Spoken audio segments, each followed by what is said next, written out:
Hello everyone, welcome to GS education classes. My name is Geeta. उम्मीद करती हूँ कि आप सब लोग जो है बहुत ही बढ़िया होंगे और अपनी जो तैयारी है बेहतर तरीके से कर रहे होंगे। आज हम डिस्कस करने वाले हैं child development and pedagogy CDP अर्थात बाल विकास एवं शिक्षा शास्त्र के कुछ क्वेश्चंस जो कि सीटेट पेपर 1 हो या पेपर 2 दोनों के पॉइंट ऑफ व्यू से बहुत ही इंपॉर्टेंट है। ठीक है, आप लोगों को मैंने कहा था कि अगर सीडीपी में एक अच्छा स्कोर करना है तो सबसे पहले आप लोगों को सीडीपी के पैटर्न को समझना पड़ेगा, जिसमें मैंने आप लोगों को बताया था कि आप किस तरीके से जो है इसके पैटर्न को समझ कर एक अच्छी तरीके से एक सही डायरेक्शन में पढ़ें तो 25 प्लस स्कोर कर सकते हैं। और आप लोगों को पता होना चाहिए जो सी टेट है जस्ट टीचर एलिजिबिलिटी टेस्ट है, जिसमें जो है आपको 90 मार्क्स जो है पासिंग है, सेफ स्कोर माना जाता है। आप किसी भी कैटेगरी को है एटलीस्ट 90 मार्क्स तो आप अगर लेकर आते हैं तो बहुत ही अच्छी बात है। कैटेगरी वाइज के वालों का जो है कम भी है, लेकिन 90 मार्क्स जो है लेकर आप लोग सोच के चलिए कि 10 अगर टारगेट 100 टारगेट करके चलेंगे तो 90 जो है आप जो है पा सकते हैं। ठीक है, लास्ट के 20 डेज में मैं यही एडवाइस करूंगी कि जो सीडीपी है सबसे ज़्यादा जो है इस पर पैडागोजी जो है आपकी पूरी अंडरस्टैंडिंग बेस्ड आती है। पैडागोजी किस तरीके से सॉल्व करना है इसको पूरा मैंने जो है इसका टिप्स एंड ट्रिक्स के साथ जो है आप लोगों को सॉल्व करवाया है। जो लोग भी सी टेट का पेपर पहली बार देने जा रहे हैं और मेरे चैनल पे नए हैं तो आप लोगों को बता दूं पैडागोजी को किस तरीके से सॉल्व करना है उसको टिप्स एंड ट्रिक्स के साथ मैंने समझा रखा है। वो सीरीज जरूर देखिएगा, बहुत हेल्प मिलेगी उसमें। जो है आप लोगों को मैं बता देती हूँ कि 10 मार्क्स की जो पैडागोजी आती है आपकी, उसमें करने से आपके 10 में से 10 पूरा पक्का आ सकते हैं। आप जब उसको करेंगे ना तो आप लोग खुद आपको रियलाइज होगा कि आप कितने आसानी से जो है क्वेश्चन को बाद में समझ पा रहे होंगे। ठीक है, 5 नंबर का जो है आपका इंक्लूसिव एजुकेशन आता है, जिस टॉपिक को मैंने बहुत ही अच्छे से कवर करवाया है, इस पे क्वेश्चंस भी करवाए हैं तो उसको अभी आप कर सकते हैं। अब बात करते हैं चाइल्ड डेवलपमेंट जो कि आपका 15 नंबर का आता है। 15 नंबर में आप सबसे पहले जो मोस्ट इंपॉर्टेंट टॉपिक है जिससे बार बार क्वेश्चन आता है, जैसे कि आपका बाल विकास क्या होता है, विकास में वृद्धि हो जाता है चैप्टर। अब उसके अंदर प्याजे हो जाता है, कोहलबर्ग हो जाता है, बाइगोस्की आ जाता है, अभी प्रेरणा वाला टॉपिक होता है, गार्डनर होता है। ठीक है, ये वाले टॉपिक जो है आपको बहुत ही अच्छे से करना है। एनईपी हो गया आपका, और आपका जो है क्या बोलते हैं राइट टू एजुकेशन से क्वेश्चंस कई बार देखने को मिल जाते हैं। ठीक है, ये मोस्ट इंपॉर्टेंट टॉपिक जो है इससे आपको जो है करना है, न्यू एजुकेशन पॉलिसी, जिसे कि मैं खुद करवाऊंगी। तो अगर आप चैनल पर नए हैं, पहली बार एग्जाम देना चाह रहे हैं, चाहते हैं कि आप सीडीपी में एक अच्छा स्कोर करें तो चैनल को सब्सक्राइब कर सकते हैं। चलिए स्टार्ट करते हैं। ये सब तो रही बातें, और मैं आप लोगों को बता दूं मैंने जो है प्रीवियस ईयर क्वेश्चन की प्रैक्टिस स्टार्ट करवाया था, जिसमें कि हमने 20 अगस्त 2023 वाला जो पेपर है जो ऑफलाइन हुआ था उसका जो है पेपर 2 जो है मैं पूरा सीडीपी कंप्लीट करवा चुकी हूँ। पेपर 1 में जो है हम 20 क्वेश्चन कर चुके थे और आज जो है मैं आगे के क्वेश्चन करवाऊंगी, तो उसको जो है देखते हैं। ठीक है, तो 20 तक हो चुका था। 21 जो है क्वेश्चन हम देखते हैं, और अगर 21 देखें तो इसमें क्वेश्चन बहुत ही अच्छा है और इस पे भी मैंने ये टॉपिक भी आप लोगों को करवा रखा है, तो आप लोग तो कर ही लेंगे। डिस्ग्राफिया, डिस्ग्राफिया क्या है, मैंने आप लोगों को समझाया था कि डिस्ग्राफिया ग्राफ से ही समझ लेना। ग्राफ का मतलब बनाना, मतलब कि जैसे कि हाथ से बनाएंगे तो इसका मतलब जो है लिखने से संबंधित समस्या होती है। ठीक है, एक मनोवैज्ञानिक विकार है जिसकी विशेषता ध्यान अभाव और अवेगशील व्यवहार है, तो ये तो होगा ही नहीं। एडीएचडी में ये प्रॉब्लम आती है ना, ध्यान की कमी। ठीक है, तो ये तो होगा ही नहीं। एक तंत्रिकीय विकार है जिसकी विशेषता अक्षरों और आकारों को बनाने में कठिनाई होती है। ठीक है, एक भाषण विकार है जिसकी विशेषता हकलाना और उच्चारण में त्रुटियां हैं, ये तो होगा ही नहीं। एक गतियुक्त विकार है जिसकी विशेषता स्थूल पेशीय बाधिता है। तो डिस्ग्राफिया, जिसमें कि मैंने आप लोगों को बताया था कि ग्राफिया से ही समझ लेना, जिसमें कि आपको लिखना पड़ेगा, तो उसमें जो है किससे संबंधित, तो ये तंत्रिकीय विकार है जिसकी विशेषता अक्षरों और आकारों को बनाने की कठिनाई में। ये कैसे बनाएंगे, आप लिखेंगे तभी ना, तो ग्राफ से ही समझ लेना कि लिखने से संबंधित समस्या होती है। तो यहाँ पे सेकेंड ऑप्शन जो है करेक्ट होगा। ठीक है, ये ट्रिक्स याद रखना। ग्राफ से जो है आप ग्राफ कैसे बनाएंगे, अपने हाथ से लिखेंगे, अपने हाथ से बनाएंगे तो इसका मतलब लिखने से संबंधित समस्या। ठीक है, नेक्स्ट क्वेश्चन देखते हैं। देखिए समावेशी से भी क्वेश्चन आ गया, जिससे कि 5 क्वेश्चन आप लोगों को देखने को मिलता है। शिक्षक जो समावेशी कक्षाओं की दिशा में काम कर रहे हैं उन्हें चाहिए कि वे पाठ्यचर्या में अनुकूलन करें। जो शिक्षक समावेशी कक्षाओं के विषय में काम कर रहे हैं तो उन्हें क्या चाहिए, उन्हें चाहिए कि वो पाठ्यचर्या में अनुकूलन करें, बिल्कुल सही बात। विविध दृष्टिकोण को शामिल करें, क्योंकि क्लास में व्यक्तिगत विभिन्नता है, इसलिए जरूरी है कि विविध दृष्टिकोण को जो है क्या करें, शामिल करें, तो ये भी बात सही है। अपने स्वयं के अंतर्निहित पूर्वाग्रहों की जांच करें, जो उनके अंदर पूर्वाग्रह है उसकी भी जांच करें और उससे सही करें, तो ये भी बात सही है। विविधता को एक बाधा के रूप में नहीं देखना है, विविधता को एक साधन के रूप में देखना है। ठीक है, कभी भी विविधता को बाधा के रूप में आए तो वो ऑप्शन कभी नहीं होगा, उसको वहीं पर जो है गलत कर देना। यहाँ पे 1 2 3, तो ये सही है। कहाँ पर, यहाँ पर है 1 2 3, फोर्थ ऑप्शन करेक्ट होगा। ठीक है, नेक्स्ट क्वेश्चन देखते हैं। 23 क्वेश्चन देखते हैं। 23, हार्वर्ड गार्डनर, देखिए क्वेश्चन आ गया गार्डनर से। हार्वर्ड गार्डनर के अनुसार एक दर्शन शास्त्री के पास डैश प्रकार की बुद्धि, मूर्तिकार के पास डैश प्रकार की बुद्धि होती है। ठीक है, अब यहाँ पे जो है देखते हैं अंतर्व्यक्तिक और भाषिक। तो दर्शन शास्त्री के पास क्या अंतर्व्यक्तिक बुद्धि होगी? अंतर्व्यक्तिक मतलब दो व्यक्तियों के बीच में अंतर करना, ये होता है। और भाषिक ये तो होगा ही नहीं। अंतःव्यक्ति मतलब अपने खुद से जो है तुलना कर आपके जो विचार हैं, तो दर्शन शास्त्री जो है उसके पास तो अंतर्व्यक्ति होता है बिल्कुल। लेकिन जो मूर्तिकार होता है दिक्स स्थान, बिल्कुल सही बात है। ये भाषिक वाला तो होगा ही नहीं, दिक्स स्थान दर्शन शास्त्री के पास नहीं होता, अंतर्व्यक्ति। तो यहाँ पे जो है सेकेंड ऑप्शन करेक्ट होगा कि जो दर्शन शास्त्री होते हैं उनकी जो बुद्धि उन्हें किस प्रकार की अंतर्व्यक्तिक बुद्धि, और जो मूर्तिकार है उसके पास दिक् स्थान बुद्धि। ठीक है, तो यहाँ पे जो है सेकेंड ऑप्शन करेक्ट होगा। नेक्स्ट देखते हैं 24। निम्नलिखित में से स्वालीनता वाले विद्यार्थियों की विशिष्ट विशेषता कौन सी है? स्वालीनता जानते हैं क्या होता है? ऑटिज्म। तो ऑटिज्म वाले जो बच्चे होते हैं उनकी क्या विशिष्टता है? तो ऑटिज्म वाले बच्चे संवाद कौशल का उच्च स्तर होता है। नहीं भाई, इन बच्चों को संवाद कौशल में ही सबसे ज़्यादा समस्या आती है। अपने पीयर ग्रुप के साथ जो है बातचीत करने में समस्या आती है। वो बहुत जल्दी जो है क्या अपने पीयर ग्रुप के साथ घुल मिल नहीं पाते। बार बार दोहराव और आवर्ती व्यवहार, कल्पना को तथ्य से अलग करने की श्रेष्ठता तो होगी ही नहीं ये वाली। उन्नत सामाजिक भावात्मक पारस्परिकता, तो इसका क्या आंसर होगा? तो आप लोगों को बता दूं, बार बार दोहराव करते हैं, आवर्ती व्यवहार करते हैं। जो ऑटिज्म वाले बच्चे होते हैं वो आपकी बात को क्या करेंगे? दोहराएंगे, आवर्ती व्यवहार करेंगे। ठीक है, तो इस प्रकार के जो बच्चे होते हैं, इन बच्चों को जो अपने पीयर ग्रुप के साथ जो है बातचीत करने में थोड़ी प्रॉब्लम आती है, जल्दी जो है समाज में लोगों के साथ घुल मिल नहीं पाते, जो स्वालीनता वाले जो विद्यार्थी होते हैं। ठीक है, नेक्स्ट क्वेश्चन देखते हैं। हाँ, 25। निम्नलिखित में से कौन सा स्थूल गतिक है? आप लोगों को मैंने बताया है कि ग्रॉस मोटर स्किल और आपका एक और होता है फाइन मोटर स्किल, राइट? तो ग्रॉस मोटर स्किल क्या होता है और एक जो फाइन मोटर स्किल क्या होता है, इन दोनों के बारे में मैंने बताया है।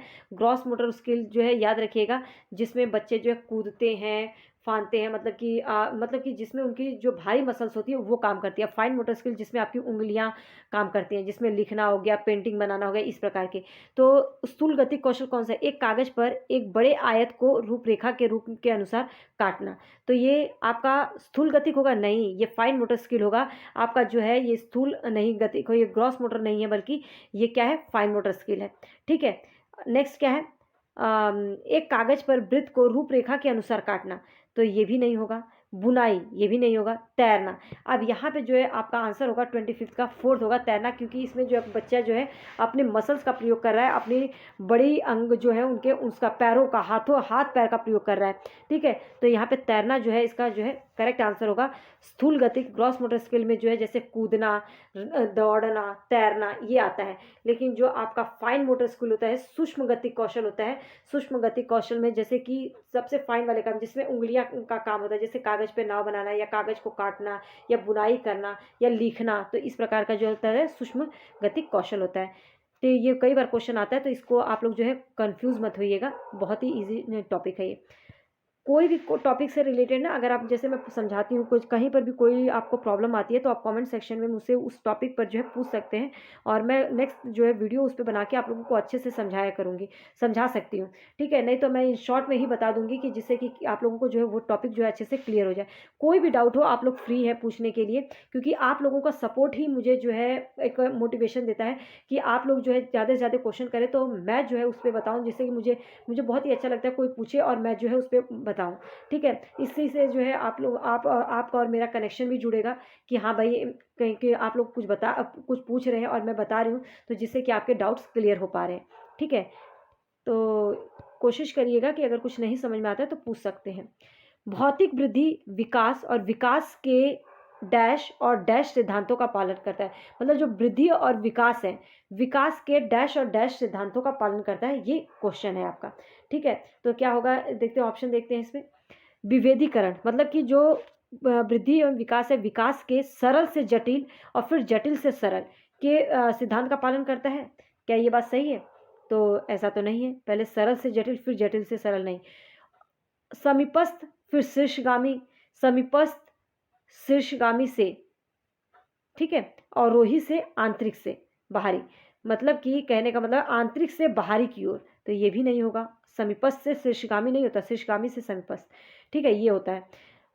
एकीकरण और विभेदीकरण, तो जो वृद्धि और विकास है, एकीकरण और विभेदीकरण, ये तो होगा ही नहीं।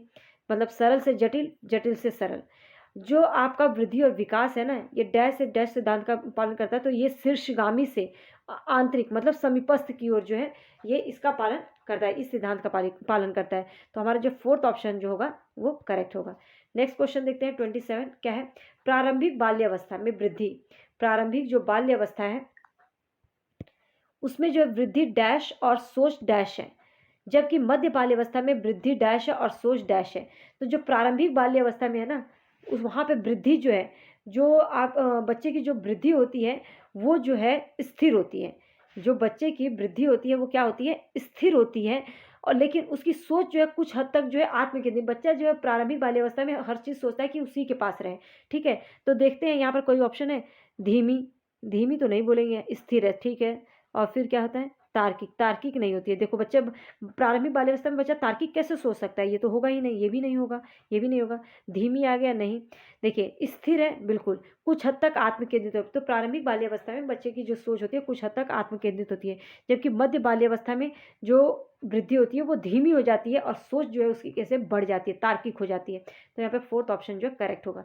वृद्धि और विकास से आपने देखा 2 क्वेश्चन आ गए ना, तो 2 क्वेश्चन वृद्धि विकास से देखने को मिलता है। और नेक्स्ट टॉपिक में वृद्धि और विकास ही करवाने वाली हूँ, तो अच्छे से जो है उसको हम समझेंगे।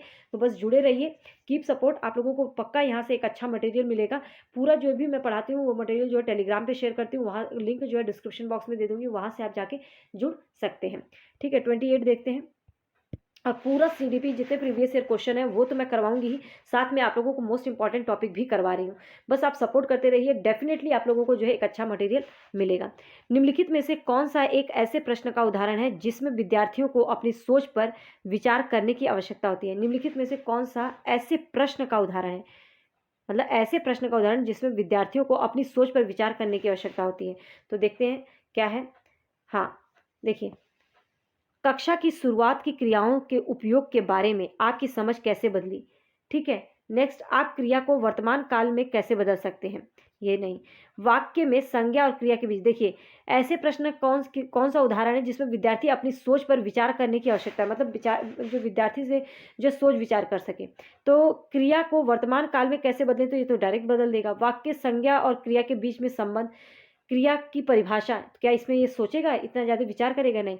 कक्षा की शुरुआत से क्रियाओं के उपयोग के बारे में आपकी समझ कैसे बदली, तो इस पे बच्चा जो है क्या करेगा, एक सोच विचार करेगा, फिर ही कुछ जो है बात कर पाएगा, फिर ही कुछ बता पाएगा। ठीक है, तो यहाँ पे जो है हमारा 28 जो है 28 का फर्स्ट क्वेश्चन जो है फर्स्ट ऑप्शन जो है करेक्ट होता है। नेक्स्ट 29 देखते हैं, 29 क्या होगा। देखिए, निम्नलिखित में से कौन सा विफलता के लिए आंतरिक आरोपण का एक उदाहरण है। किसका, आंतरिक आरोपण का उदाहरण है। विफलता के लिए आंतरिक आरोपण का उदाहरण है। मैं परीक्षा में फेल हो गया क्योंकि मेरे दोस्त मेरा ध्यान भटका रहे थे। क्या ये सही बात है, नहीं। आंतरिक आरोपण की बात कर रहा है। शिक्षक के पक्षपाती होने के कारण मुझे अंक नहीं मिला, ये भी नहीं होगा। मुझे निम्न ग्रेड प्राप्त हुआ क्योंकि शिक्षक कठोर तरीके से आंकते हैं। देखिए, मैं परीक्षा में फेल हो गया क्योंकि मैंने पर्याप्त पढ़ाई नहीं की, ये है इसकी आंतरिक, मतलब खुद को जो है यहाँ पे, मतलब आंतरिक आरोपण, मतलब बच्चा जो है अपने आप को जो है आरोपण के तौर पे अपने आप को जो है आरोपी मान रहा है। तो मैं परीक्षा में फेल हो गया क्योंकि मेरे दोस्त, ये तो दोस्त पे आरोप लगा दिया, तो ये ऑप्शन तो होगा ही नहीं। शिक्षक के पक्षपाती होने के कारण मुझे शिक्षक पे लगा दिया आरोप। मुझे निम्न ग्रेड प्राप्त हुआ क्योंकि शिक्षक कठोर तरीके से, यहाँ पे भी शिक्षक पे आरोप। मैं परीक्षा में फेल हो गया क्योंकि मैंने पढ़ाई नहीं की। क्या इस क्वेश्चन को आपको पढ़ने के लिए क्या बुक की जरूरत है, ये पूरा टोटली अंडरस्टैंडिंग बेस्ड है। तो इसी टाइप के कुछ क्वेश्चंस आप लोगों को मिलेंगे, लेकिन ये इसके लिए जरूरी है कि आप क्वेश्चन को बहुत ध्यान से पढ़ें, क्योंकि बच्चे ना एग्जाम जब प्रेशर होता है, मैं समझ सकती हूँ कि एग्जामिनेशन हॉल में जो एग्जाम प्रेशर में हम बहुत जल्दी जल्दी पढ़ते हैं। ये आपके साथ ही नहीं, मेरे साथ भी हुआ है, और मेरे साथ भी ऐसे घटनाएं घट चुकी हैं। तभी मैं इसीलिए मैं एडवाइस कर पाती हूँ, मैं बता पाती हूँ, क्योंकि मुझे ऐसा लगता है कि ऐसे होता है। ठीक है, इसीलिए आप लोगों को जो है एग्जामिनेशन हॉल में जो है ना अपने आप को बहुत ज़्यादा काम रखना है कि ठीक है जितना मैंने पढ़ लिया अब बस उसको मुझे अच्छे से करना है। मैं भी यही कोशिश करती थी, तभी मतलब कि काफ़ी हद तक जो है कामयाबी भी मिलती थी। लेकिन इसके लिए ज़रूरी है कि आप थोड़ा सा जो है अपने आप को पॉजिटिव माइंड में रखें। ठीक है, नेक्स्ट क्वेश्चन देखते हैं। अभिकथन कारण बेस्ड है। बहुत कम उम्र में दुनिया भर में अधिकांश संस्कृतियों में लड़कियां जो है गुड़िया को खिलौने के रूप में चुनती हैं, जबकि लड़के कारों के साथ खेलना पसंद करते हैं। सही बात है, मैंने देखा है, मेरा एक बेबी है बहुत छोटा है 3 इयर्स का, और उसको जो है हमेशा कार, वो उसको मैंने कभी भी नहीं देखा कि वो डॉल को मांगे या कुछ ऐसा। ठीक है, तो ऐसा जो है होता है। अब इसका कारण क्या दिखाया है, बच्चे किसी विशेष संस्कृति एक मिनट वेट। हाँ, बच्चे किसी विशेष संस्कृति की अपेक्षाओं के आधार पर एक लड़के या लड़की के लिए क्या उपयुक्त माना जाता है इसके बारे में जानकारी व्यवस्थित करते हैं, उसके अनुसार व्यवहार करते हैं। तो क्या बात सही है? कहीं ना कहीं बच्चों के अंदर भी ये चीज़ें आ जाती हैं, या तो चाहे बोलो पेरेंट्स से आती हैं। बच्चे किसी विशेष संस्कृति की अपेक्षाओं के आधार पर एक लड़का और एक लड़की के लिए क्या उपयुक्त माना जाता है इसके बारे में जानकारी जो है व्यवस्थित करते हैं, उसके अनुसार ही वो व्यवहार करते हैं। तो बात तो सही है, ठीक है। तो यहाँ पर जो है ए और बी दोनों ही, ए और आर दोनों ही सही है। आर ए की सही व्याख्या भी कर रहा है, इसीलिए जो है उसको वो चूज करते हैं, ठीक है। तो यहाँ पे फोर्थ ऑप्शन जो है हमारा करेक्ट होगा। तो उम्मीद करती हूँ ये सभी जो है क्वेश्चंस आप लोगों को समझ में आ गए होंगे। अब हमने 20 अगस्त, ठीक है, 20 अगस्त 2023 का पेपर 1 हो या पेपर 2, दोनों की जो है सीडीपी कंप्लीट कर ली है। अब मैं ऑफलाइन का पेपर हमारा हो गया है, अब ऑनलाइन हम स्टार्ट करेंगे। याद रखिएगा जो ऑनलाइन पेपर करेंगे उसमें जो है सीडीपी भी इसी तरीके से सभी ऑनलाइन पेपर को पहले हम 2022 का कंप्लीट करेंगे, फिर 2021 का करेंगे, ठीक है। तो कोशिश रहेगी कि पूरा आप लोगों को मैं प्रैक्टिस कराऊं, बस आप लोग जुड़े रहिए, कीप सपोर्ट। आप लोगों को जो है मैं जो इसका ये पेपर चाहिए तो मैं आप लोगों को जो है टेलीग्राम पे शेयर कर दूंगी। All the best.